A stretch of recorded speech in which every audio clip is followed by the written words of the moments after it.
looks like, how do I put it, technical term shit, and it does.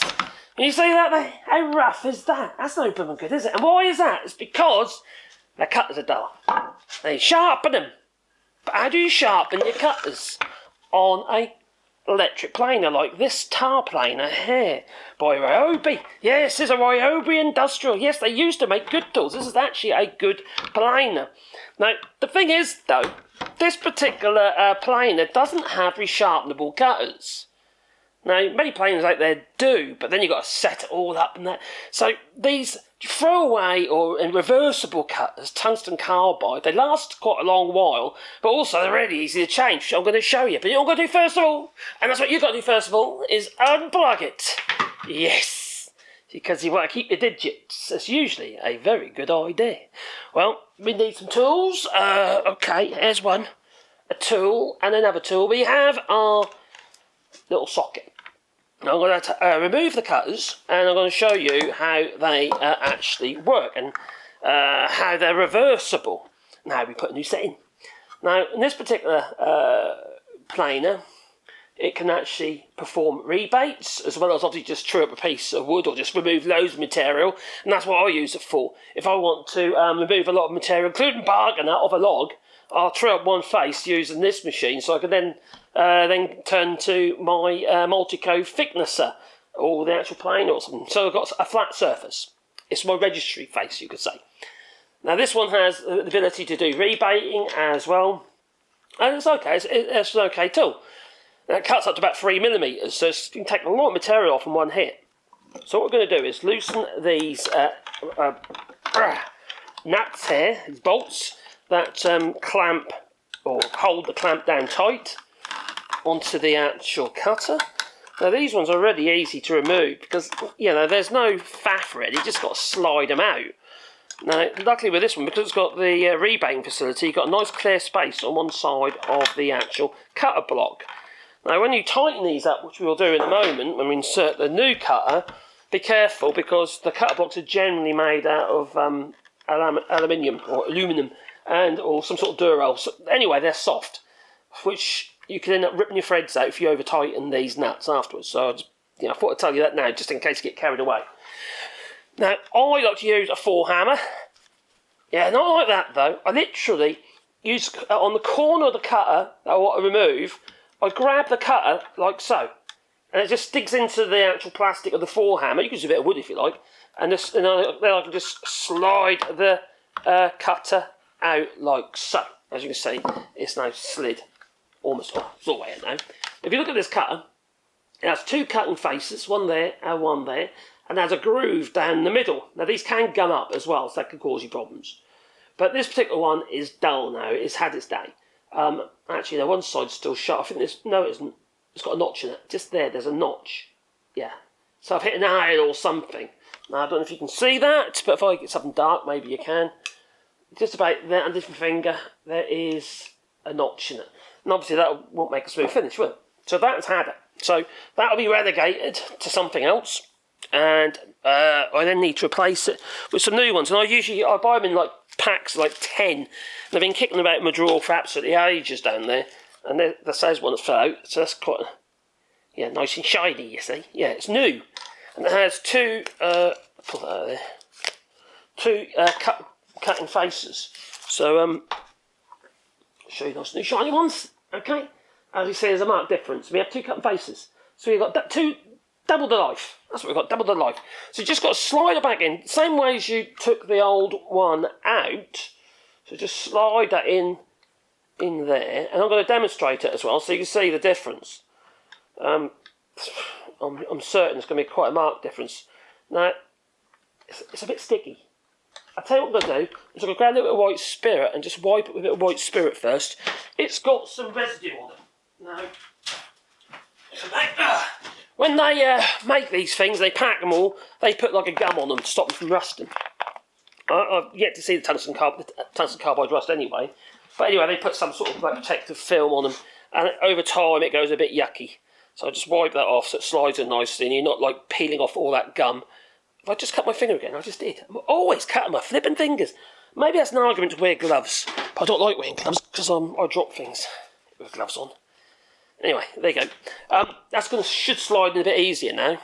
So they are obviously very sharp because I just cut myself. Only a little tiny bit. That should slide in there. If you find it difficult to get in, you might need to loosen your these bolts a little bit more to give you a bit more free space. But they should go in there quite easily because they came out. So I'm going to use my little forehammer, gently tap it on the end there, and it should just, once it's found its place, it's fell into place there now, it should just slide in relatively easily. Like I say, use a bit of wood or something to push it in with if you haven't got a hammer, or skin that's like flipping leather like mine, or the scar tissue. Right. There you go. Now you want to line up on this case because it's a rebating side, so you want that flush with that edge. So you got to use something like a block of wood and see if it's protruding. That's fine. And it's flush. And now we can tighten that one up, making sure before I tighten up that I can spin that round without causing any damage. So now this, make sure it's all hand tight like so. Your fingers, before you get crazy with your spanner, make sure everything's lining up properly like it was when you first put it in or first adjusted it.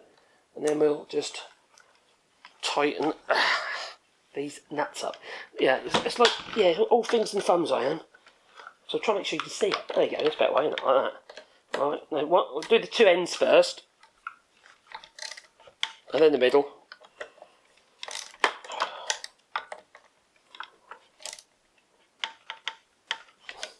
I'm not trying to graunch it down because I don't want to damage the actual cutter block. Like so. Now we will check that again in a second. Once we've done the other side, so we've got to slide the other ones in as well. So to undo that, then slide the new cutter in. Reverse the ratchet. You obviously can use a spanner if you want, just ratchets down so easier.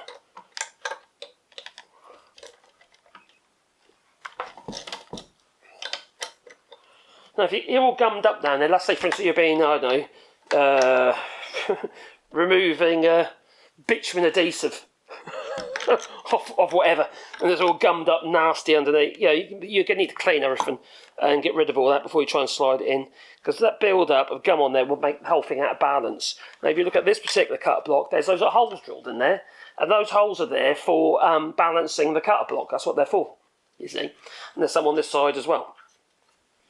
So you don't, it stands to reason it's not a good idea to allow the cutter block to gum up too much, so then it becomes out of balance. It's not a good idea anyway. Alright, so that's... Oh, there's a new one. Is that the new one? That's the old one. That's an old... Is that an old one? Is that the new one? That's old. This one just took out. And that's the new one. So now we can put that back. Slide that into place. And these are quite stereotypical, these things are just for the width of your planer. Double check though, obviously with your planer, make sure they are these, that they are correct for your planer. But most of them are the same, they're very similar. So it should just slide in there. If it doesn't straight away, just a couple of taps and it should fall into place. Yep, there you go. Don't bash it, obviously, just gentle. I wonder if you could snap your tungsten carbide cutters. And also you could damage your machine if you bash it. You don't do that, do you? Of course not. Making sure it's not catching on anything there, it's lining up with the end. That's a bit more. Oh, that's good. Let's just tighten them up a little bit, and then we'll demonstrate. And hopefully I've done it right.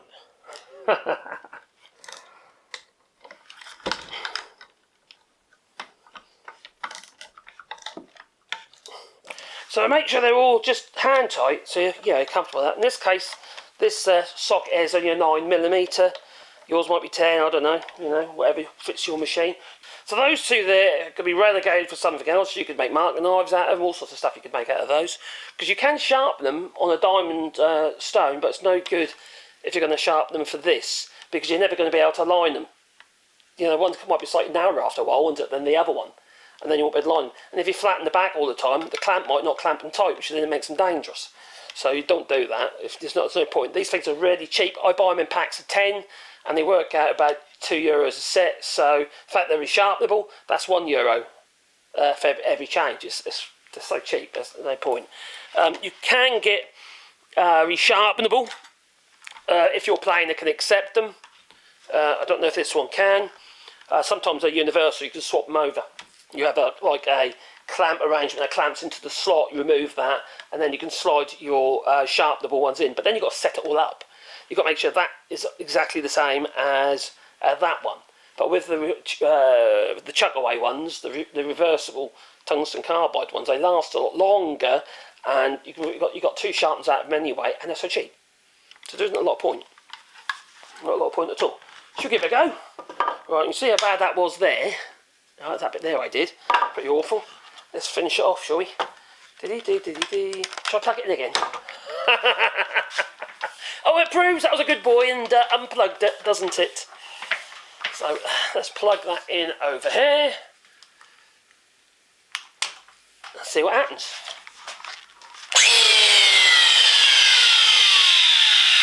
Carry on where I left off.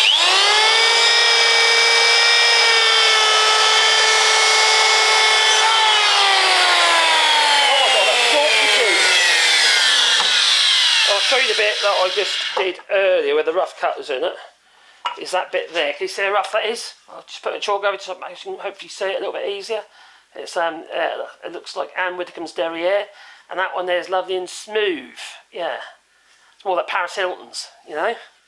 Yeah, if you know what I mean. Definitely not mine.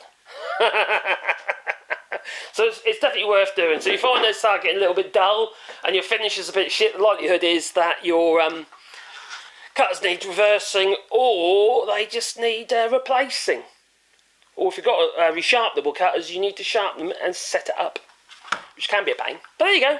Anyway, be most kind and boot the old like button, and maybe subscribe to the channel and a little bell icon, because then you get a warm fuzzy feeling in your pocket every time I upload another video. Yeah. Anyway, toodaloo.